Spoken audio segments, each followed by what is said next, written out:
Hello दोस्तों, स्वागत है आपका। आज हम लोग बनकेवरा भाग 1 के तहत नया कहानी को देखेंगे जिसका नाम है दीदी करनाव चिट्ठी। लिखा किन के द्वारा है? लिखा गया है सविता केसरी के द्वारा। यह एक पत्र के शैली में लिखा गया है और यह पत्र एक छोट बहन अपनी बड़ बहन को लिख रही है और अपने जो मतलब उसका शादी हो गया है बड़ बहन का, और वो छोट बहन अपने मतलब घर से लिख रही है, अपने घर का हाल चाल और जितनी भी परिस्थितियां हैं सब इस पत्र के माध्यम से बता रही हैं, सुना रही है। तो चलिए हम लोग देखते हैं। परम पूज्य दीदी, सादर जोहार। मतलब बोल रही है परम पूज्य दीदी, मतलब पूज्य दीदी जी ना, आपको नमस्कार। जैसे हम लोग पत्र में लिखते हैं उस तरह से यहाँ लिखा हुआ है। हम हियाँ बेस तरी ही, मतलब मैं यहाँ से अच्छा से हूँ। अगर ईसन नहीं लिखूँ तो बात आगे बढ़े नहीं खोजी। मतलब बोल रही है कि अगर ये ऐसा लिखना पड़ता है, क्योंकि पत्र लिखते हैं तो हम लोग तो लिखते ही हैं, नहीं लिखेंगे तो आगे बात कैसे बढ़ेगा। से लिखे से ले लिखे के परत है मुदा ऐसन लिखे का हमके बेस नहीं बुझा थे। ये बड़ी इसलिए हमको लिखना पड़ रहा है, नहीं तो ऐसा लिखना हमको अच्छा नहीं बुझाता है, अच्छा नहीं लगता है। हिने तोर चिट्ठी पढ़ के मन एक बार गी कुंभाई लाई जाहे। मतलब बोल रही है कि इधर तुम्हारा पत्र जो आया था, चिट्ठी आया था, उस पढ़कर मेरा मन जो है एकदम कुढ़ने लगता है, कुंभाई जाहे। बुझालक हमारे कर भाग्य में दुख और संताप कर अलावे कुछ न खे। उसको ऐसा लगता है कि हम लोग का जो भाग है बहुत खराब है, हम लोग का भाग बहुत दुख से भरा हुआ है और संताप और रोने के अलावा कोई कुछ नहीं लिखा हुआ है हमारे भाग में। तो चिट्ठी से जान ली भाटू रिटायर हो जाए है। ये बोल रही है कि तुम्हारी चिट्ठी से पता चला कि भाटू जो है, मतलब जो जीजा जी हैं ना, वो रिटायर हो गए हैं और हीने होने होए चलत है। और इधर उधर खाली डोल रहे हैं, मतलब इधर उधर घूम रहे हैं। हमके ऐसा लागेला आदमी नौकरी से रिटायर भर नहीं होवे बल्कि अपन जिंदगी से रिटायर हो जाएला। ये बोल रही है कि हमको ऐसा लगता है रिटायर होने के बाद ऐसा लगता है कि वो नौकरी से रिटायर नहीं बल्कि पूरा जिंदगी से रिटायर हो जाता है। रिटायरमेंट कर संगे हंसी खुशी उत्साह उमंग सबे ओकर से जुदा हो जाएला। इनको इसको ऐसा लगता है कि रिटायरमेंट जब आदमी होता है तो उसका हंसी खुशी सब कुछ अलग हो जाता है, उससे कोई खुशी लाइफ में नहीं रहता है। तोके कैसे कहूँ, तोके घर से पैसा कौड़ी कर कितना मदद मिली। वो बोल रही है कि तुम्हारे घर से कितना मदद मिलेगा मेरे घर यहाँ से, लेकिन जितना बनी हम करब। लेकिन वो बोल रही है जितना मदद होगा हम करेंगे। तोर बियाहे घरी हमके तो तोर ई रिश्ता जेके तोय ठेला गाड़ी लखे ढकैल ढकैल के इतना दूर ले आनले पसंद नहीं रहे। वो बोल रही है कि तोहर बिहार घरी ही हमको ये रिश्ता पसंद नहीं था, जो तुम इतना देर दिन से तुम इस रिश्ता को निभा रही हो, ठेल ढकेल के इतना दूर ले आई हो, हमको ये बिल्कुल पसंद नहीं था। तोर बियाह बेसी उम्र कर आदमी से होलक जेकर पहले से कई गो छुआ पुता रहे और वो सब के सब मानसिक रोगी। ये बोल रही है कि हमको थोड़ा भी पसंद नहीं था कि तुम्हारा शादी जो हुआ उसे मतलब दुआ आदमी से हुआ जो जेकर पहले से ही बहुत सारे बेटा बेटी थे और सब के सब मानसिक रोगी थे और वो बहुत अधेड़ उम्र का भी था, बहुत ज़्यादा उम्र का था। ऊ छवा मन कहियो तो के माई लखे नहीं बुझई होबाई और न कहियो तोर आत्म समान के बुझे के कोशिश नहीं कर होबाई। वो बोल रही है कि ना तो वो लड़का लोग तुम्हारे मान सम्मान और इज्जत का कभी ना ही माई लेके कभी नहीं सोचा होगा और नहीं करता होगा, सम्मान कभी नहीं देता होगा। ये छोट बहन बोल रही है ना, तो चिट्ठी में ये बात कर जिक्र से हमार अंदाज पुख्ता होलक, क्योंकि तुम भी ये चिट्ठी लिखी थी तो उससे मेरी सब लिखा हुआ था, उससे हमको और पक्का विश्वास हो गया। खैर उमन लड़का है कई, छोड़ो उमन क्या है, लड़का लड़का है वो लोग, बहुत ज़्यादा नहीं पढ़े पारलाई, बहुत ज़्यादा पढ़ा लिखा नहीं है, कहियो बेस आदमी कर छाहियो नहीं मिलक और ना ही अच्छा आदमी का संगति मिला तो क्या वो लोग तुमको बुझेगा। जिंदगी भर भयंकर ताप से हीने होने होई चलई और आपन के सभ्य और दोसर कर गरीबी कर मजाक उड़ाए वाला समाज उमन के लफंगा तो बदमाश आदि कर उपनाम देवे से नहीं चुकलक। जिंदगी भर क्या हुआ, भयंकर ताप से हीने होने के लफंगा तो बदमाश आदि कर उपनाम देवे से नहीं चुकलक।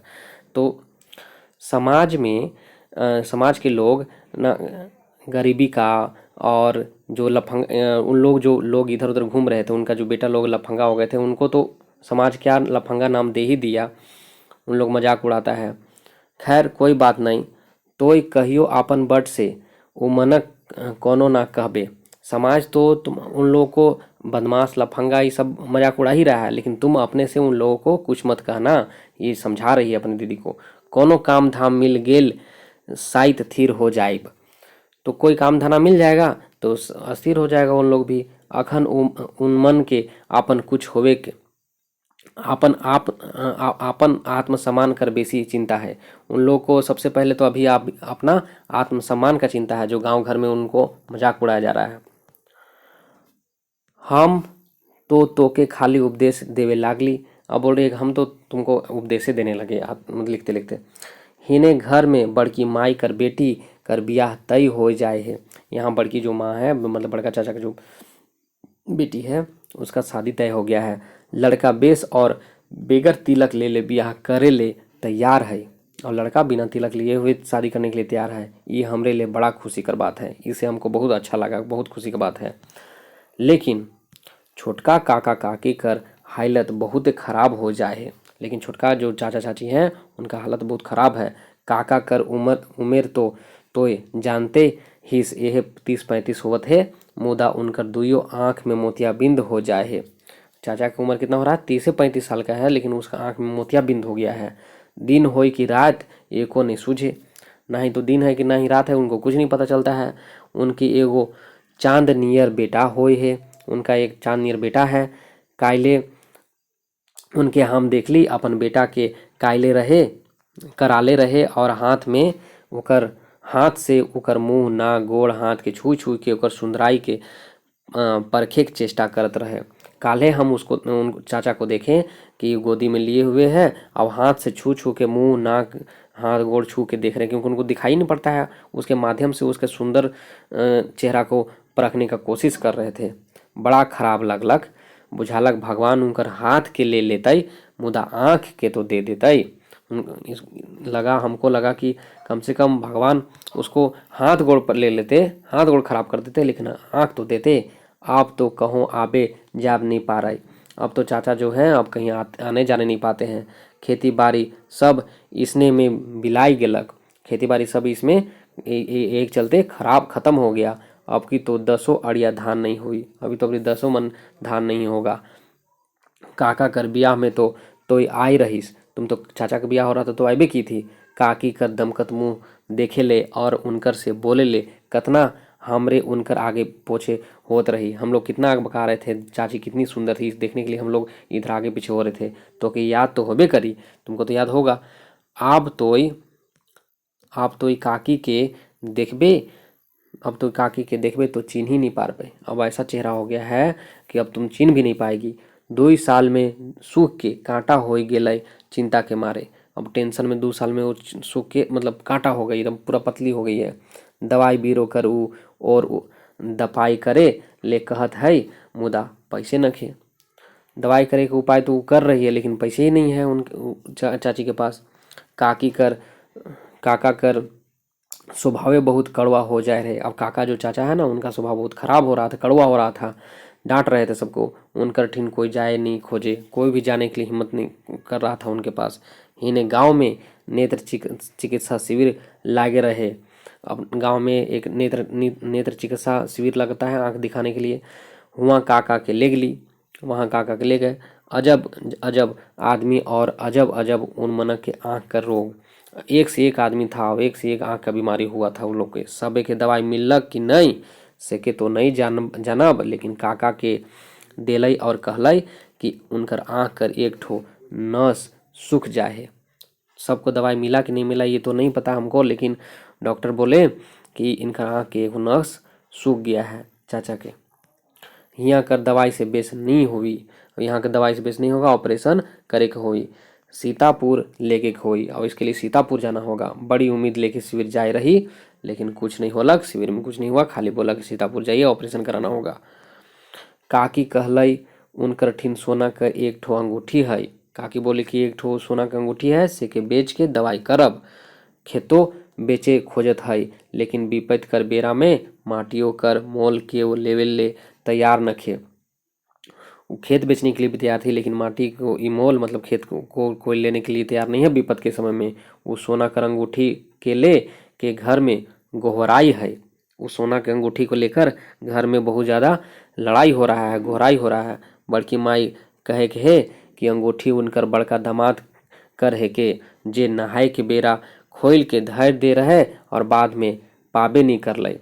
उसकी बड़की माँ बोलती थी कि अंगूठी तो मेरे दामाद का है, नहाए बेरा खोल के रखे थे और तब से भुलाया है, नहीं मिला है, ये सोच रही है। तो बड़की माई और काकी में भारी झगड़ा होते और खूब बड़की माई और छोटकी चाची में बहुत ज़्यादा झगड़ा हो रहा है। बड़की माई अंगूठी के अपन ठीन रख ली है और बड़की माई अंगूठी को अपने जगह रख भी ली है अपने पास। घर कर माहौल पहले नियर अब नी रहे जाए है दीदी। वो अपनी छोट बहन अपनी बड़ी बहन को बोल रही है कि अब पहले नहीं माहौल घर का नहीं है। कोनो नखे ये घर में कोई नहीं है घर में। छवा मन आपन आपन काम में दोसर दोसर ठाव चल गई। छवा लड़का लोग सब काम करने अपना अपना दूसरा दूसरा जगह चला गया है। तो जानते हो हिस माई बाप से झगड़ा कर के जगत कहाँ गेल से आज तक पता नहीं लगलक। मम्मी पापा से जगत है से झगड़ा करके कहाँ गया आज तक पता नहीं चला। रोजी रोटी करती है हमें बाबूजी और बड़ा भी घरे नहीं रहेला और रोजी रोटी के चक्कर में पापा और बड़ा जो है बड़ा भाई वो भी घरे नहीं रहता है। हिने काकी घरे रहे ना, कहाँ रहता है काकी घरे रहता है, चाचा घर रहता है। तो रहल नहीं रहल बराबर, तो नहीं रहल नहीं रहे बराबर, हम अकेले कदम पड़ गए हैं। काकी और बड़ी कर झगड़ा में मन बिडाए जाएला और काकी और जो बड़ी माई जो होता है उस झगड़ा होता है उसमें हमारा मन जो है बिड़ा जाता है, एकदम खराब हो जाता है। सोचते रही तोर ठीन जाब, सोच रहे थे तुम्हारे पास आएंगे लेकिन बुझाइला तोर ठीन गेले कोनो फायदा नखे। तोरो घर जाने से कोई फायदा नहीं है, वहाँ भी टेंशन है। मन में किसिम किसिम कर भाव उठेला, का करूं, मन में बहुत तरह का भाव उठता है, का करूं और का न करूं कुछ नहीं समझ में आता है कि क्या कुछ नहीं बुझाए। खैर आगे जैसन हमके बुझाई करब चिट्ठी कर जवाब जरूर देब और बाद में जैसा होगा फिर बताएंगे तोर बहिन। तो चिट्ठी यहीं पे समाप्त होता है। अब हम लोग एमसीक्यू क्वेश्चन को देख लेते हैं। वन किताब में कौन कहानी पत्र शैली में लिखल जात है? तो पत्र शैली में बनकेवरा किताब में कौन सा लिखा गया है कहानी? दीदी का नाव चिट्ठी। नेक्स्ट है दीदी का नाव चिट्ठी नामक शीर्षक कहानी कर कहानीकार के है के? तो कहानीकार के है के सविता केसरी। दीदी का नाव चिट्ठी नामक शीर्षक में लेखिका कर काका के दुयो आंख में का हो जाए रहे? तो मोतिया बिंद हो जाए रहे। दीदी का नाव चिट्ठी नामक शीर्षक कहानी में गांव में का कर शिविर लाग रहे? काची का शिविर लगा हुआ था? नेत्र चिकित्सा शिविर। लेखिका कर काका के आँख कर ऑपरेशन करे खातिर कहाँ लेगल कहेला? कहाँ लेगने के लिए बोलते हैं? सीतापुर में। तो आज के लिए इतना ही दोस्तों, फिर हम लोग मिलते हैं नए वीडियो के साथ। धन्यवाद।